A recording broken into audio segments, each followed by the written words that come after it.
as President of this extraordinary country, to make a historic announcement of the decision of the government of Kenya. Beginning January 2024, Kenya will be a visa-free country. It shall no longer be necessary for any person from any corner of the globe to carry the burden of applying for a visa to come to Kenya. To echo the call of the Turkana people to the world, Tobongu Lore, a simple message to humanity: welcome home.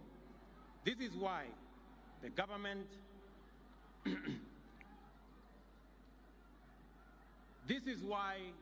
of Kenya has abolished the requirement of visas for all visitors.